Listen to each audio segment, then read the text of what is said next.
I definitely thought I went out of bounds, and then the ref. I know the ref was right beside me, and so I'm like, okay, oh, he didn't blow the whistle, and shoot, I was dead tired on that play. I ain't gonna lie to you, and in my mind, I was like, if I score a touchdown, cool. If I don't, it's okay. Fuck it. But yeah, but it was Jalen gave me a great ball, and where's that game rank in terms of cold weather you played in? that's number 2. That's number 2. I played against Kansas City, AFC Championship games, like 5 degrees. Yeah. What was working in general for you and Jalen today? To be honest, I felt like me and Jalen kind of got off to like a slow start the first half. But as we picked up on the second half, things just started just going, and we just had to stop just trying to fight against what they were doing against us. You know, my DB was taking away the inside leverage. He would not let me get inside all night.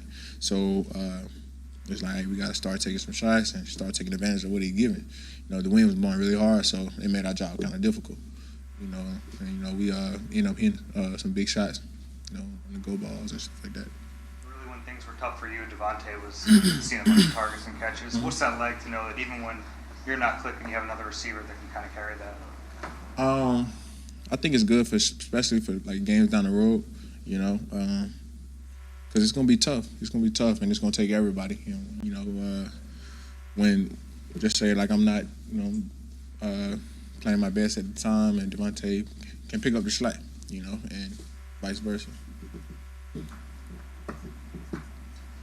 guys had, a couple nice plays in the second half. You talked about you and Devontae's relationship, and you talked about on his slot fade that him and Jalen made a check and saw the coverage. Was that something similar on that last play, that 68-yard catch and run that you had? Was it check or just something for you? On that play, I had 2 options. If he was off, I was gonna break out. I was gonna run like a deeper out.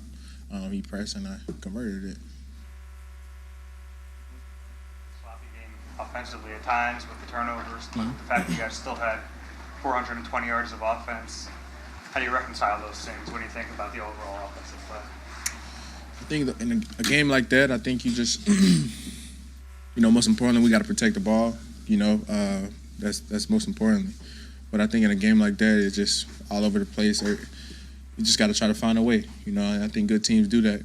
And I feel like we did a good job at the end putting it away.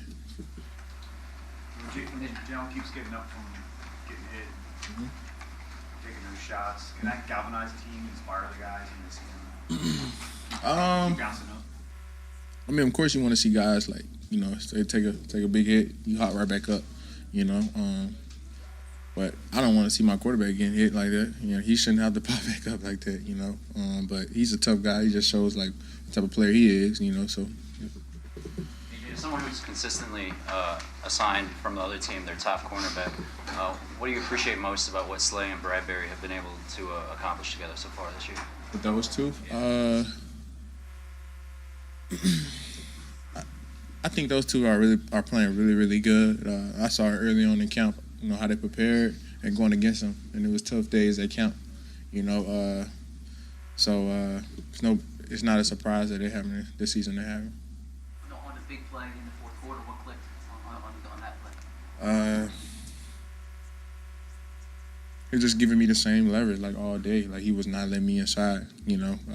Shout out to him too. He's a great corner. I hope he's okay. I know he got a little banged up. He was a good battle today. I got a lot of respect for him. But he was just taking away the inside leverage, and so I just know I had to win. On the goal.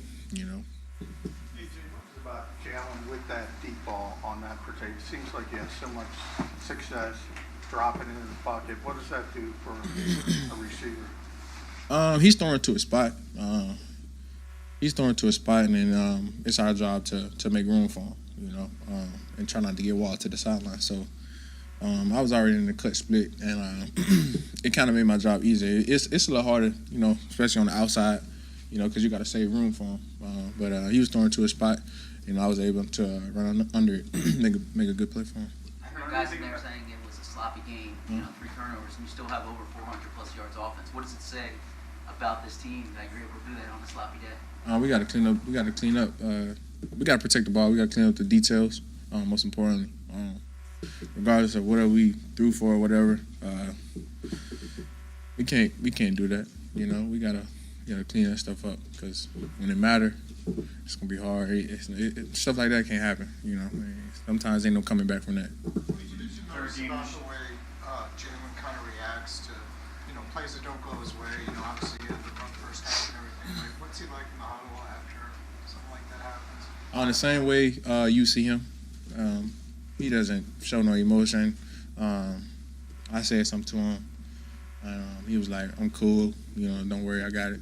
And that's just who he is. He's not gonna get up. He's not gonna get down. No matter if he do something good or he do something bad, he's just gonna stay the same. So y'all see firsthand how he is, and it's the same as we see it too. This is the third time this season you set a career mark for receiving yards. Looking back upon it, this is basically what you expected when you came here. I mean, putting in the work in the offseason, I definitely felt like my best work was ahead of me. That's what I work so hard for. I'm still climbing. I still got a lot of stuff I need to clean up and continue to get better. But because I feel like I could have had an even bigger day today. But it's a part of it. I'm learning. I'm gonna go back to the drawing board and see what I can do better and clean up the details and continue working. Couple more for you. How many yards do you think you should have had today? Pushing 300. Yeah. You obviously close. Did you learn anything about him today? I mean, the first time you saw him throw 2 interceptions in a game, he bounced back. You learn anything more about him? I mean, I've been knowing that guy, so I feel like he faced like tougher stuff in his life other than throwing 2 picks. So when he do stuff like that, I think that's simple. From what I see from him, I expect that from him. He's a tough guy. He's not gonna let bad times humble him. So. Cowboys now. What are your early thoughts on that game? Get a win. That's all. Get a win. Do whatever we got to do. Get our bodies prepared. Get a win. It's a big division game. It means a lot. We go for the challenge. Let's go. Thanks, guys. Thank you. All right, thanks.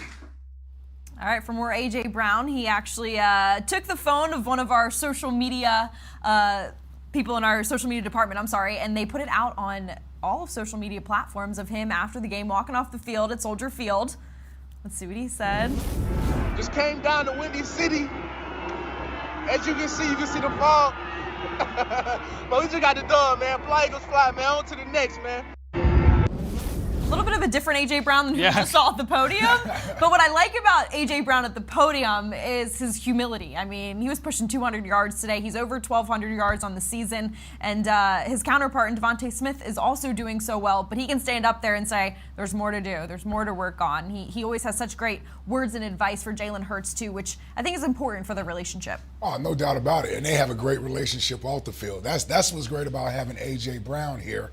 That's different in years past where you may have brought some sort of high-profile receiver in. You have to worry about is the chemistry going to remain with the quarterback there. You don't have to worry about that with A.J. Brown and Jalen Hurts, because guess what? That's the godfather of his child.